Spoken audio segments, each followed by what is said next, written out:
नमस्कार, मैं आपका अभिनंदन सर। बिहार एनसीईआरटी 101 चैनल पर आप सभी का स्वागत है। आप सभी को एक्सरसाइज 8.1 का पहला नंबर का सवाल हम सॉल्व कर चुके हैं। अभी सवाल हम नंबर 2 सॉल्व करेंगे। आप लोग ध्यान से देखें। एक्सरसाइज 8.1 का क्लास 10 मैथ क्या है? मैथ्स। क्वेश्चन नंबर 2, ठीक है। क्वेश्चन नंबर 2 में सवाल होगा, यदि आकृति में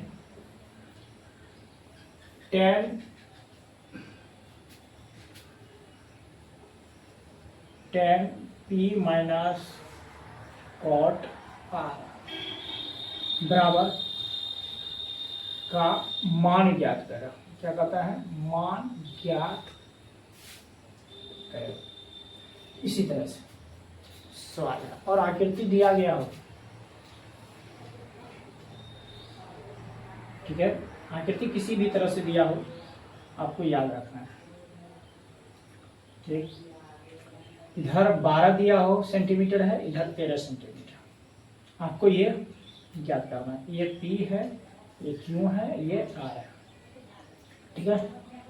तो सबसे पहले हमें ये सवाल में ज्ञात क्या करना है, आप सभी को क्लियर हम बता चुके हैं। तो सवाल हम रटे हुए नहीं है और सवाल गलती भी हो सकता है लिखने। आप लोग बुक निकालें और निकाल कर आप सवाल क्वेश्चन नंबर देखें और सवाल को सिर्फ देखें, क्या सर सवाल लिखे हैं और कैसे सॉल्व करते हैं, सवाल को देखें, समझें। और कर्ण आपके पास दिया हुआ है 13 सेंटीमीटर और लंब जो है 12 सेंटीमीटर। अब बचा आधार, इसको हम P से दिखाते हैं, इसको S से, इसको B से। वही B का फॉर्मूला लगाइए, आपका सवाल निकल जाएगा। याद करें तो सवाल बनाना शुरू कीजिए। आपके पास क्या है? P बराबर क्या दिया है? 12 सेंटीमीटर है। H बराबर क्या है? 13 सेंटीमीटर। B निकालना है, B निकालिए। B बराबर वाट B निकालिए, B का फॉर्मूला लगाइए और B का सूत्र लगा के निकाल लीजिए। Under root H square E square. B रहेगा तो P देना है। ये हमेशा आपको बताए, सूत्र याद करना ही नहीं है, ट्रिक है ये, हमेशा याद रखना है, आपका सवाल बन जाएगा। चलिए अब H का मान क्या है? 13 का स्क्वायर, इधर 12 का स्क्वायर।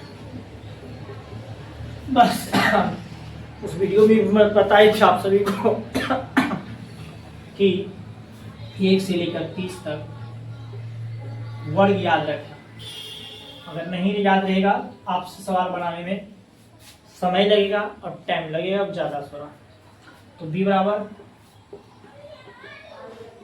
बराबर क्या हो जाएगा? 13 का स्क्वायर 169 माइनस 144 12 का स्क्वायर अंडर रूट। इसको जब माइनस करोगे तो माइनस करने के बाद कितना आएगा? घटा दो। अंडर रूट 9 में से 4 गया 5, इधर बचा 6 में से 4 गया 2, इधर 1 में से गया 0। तो अंडर रूट B का मान निकालिए। अब तो इधर इसका आ जाएगा 5 माइनस 10, ठीक है।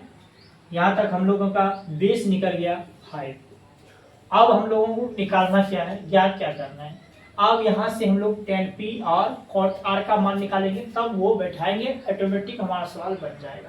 तो चलो 10p बराबर सूत्र क्या होता है? सूत्र याद होगा तो बनेगा, अगर नहीं याद होगा तो नहीं बनेगा। 10 बराबर सूत्र क्या होता है? p/b। और cot का सूत्र क्या होगा? जस्ट इसका उल्टा। कॉट का सूत्र भी लिख दो, कॉट r का। ये देखना है, इसको भी देखना है, पहले फार्मूला जो है वही रहेगा P/B, ठीक है। इसको पलट दिए। अब यहाँ से देखो सवाल कैसे बनेगा और ये समझना सबसे इम्पोर्टेंट चीज है। यहाँ तक निकालना है। देखो क्या है आपका P क्या है? इसके हिस्सा में है ना, वही ध्यान देना है इक्वान के हिसाब से। ये जो 5 है ये P है, इसके सामने वाला जो है ये अब आपका क्या बन जाएगा, P बनेगा। क्या बनेगा, P। और ये आपका बन जाएगा B। तो P मेरा क्या हो जाएगा 5, अब B मेरा क्या हो जाएगा 12। यही बार बार हम बता रहे हैं। यहाँ देखने में अगर आप लोग गलती कीजिएगा तो बोर्ड एग्जाम में आप लोग सिर्फ ये लिखिएगा, फार्मूला बैठा दीजिएगा, मान देख के आप लोग गलती करके आ जाइएगा। नहीं, ये हमेशा देखना है कि बाबू यहाँ पे क्या है, ये मान देखना है। आखिर 10 के आगे क्या लगा है, 10P। P कौन के हिसाब से देखना है क्या है। हमेशा बताए हैं लंब और आधार बदलते रहता है, कर्ण फिक्स है। और कौन के हिसाब से, P कौन के हिसाब से ये मेरा लंब बन गया, ये मेरा आधार बन गया। तो उस तरह से हम, ये हो गया P/B, तो 5/12। अब यहाँ देखिए कॉट, इस हिसाब से तो ये जो है वही है। तो B का मान क्या है 5, अब P का मान क्या है 12। आंसर देख लेना, यही होगा। ठीक है। और अब यहाँ से मान ज्ञात करने के लिए बोल रहा है, तो जस्ट निकल गया। सवाल आपका है 10P माइनस कॉट R बराबर क्या होगा। तो चलो सवाल खत्म।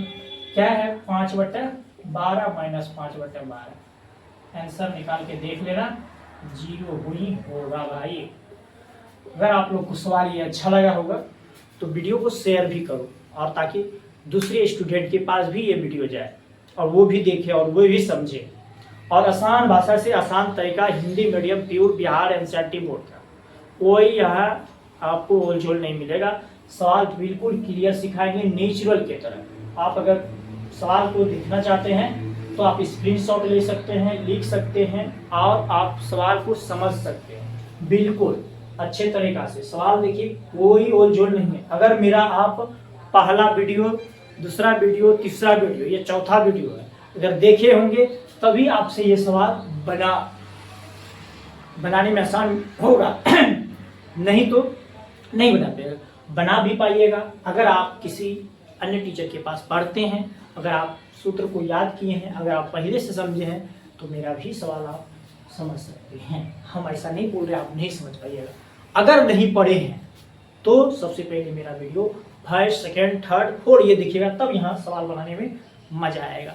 आप लोगों को ये सारा सवाल बता दिए, आप लोग स्क्रीनशॉट ले सकते हैं, सवाल को लिख सकते हैं, 3 से 4 बार सवाल बनाइए और सॉल्व कीजिए, तभी आप लोग सवाल को अपने मन से बना सकते हैं। मेरे पास कोई बुक नहीं है और शायद आप लोग को विश्वास नहीं होगा, रियल में मेरे पास कोई बुक नहीं है। ठीक है ना। आप लोग आइए और बनाइए, सवाल को देखिए। फिलहाल अभी के लिए इतना ही, अगले नेक्स्ट वीडियो में मिलते हैं। आप सभी से जय हिंद।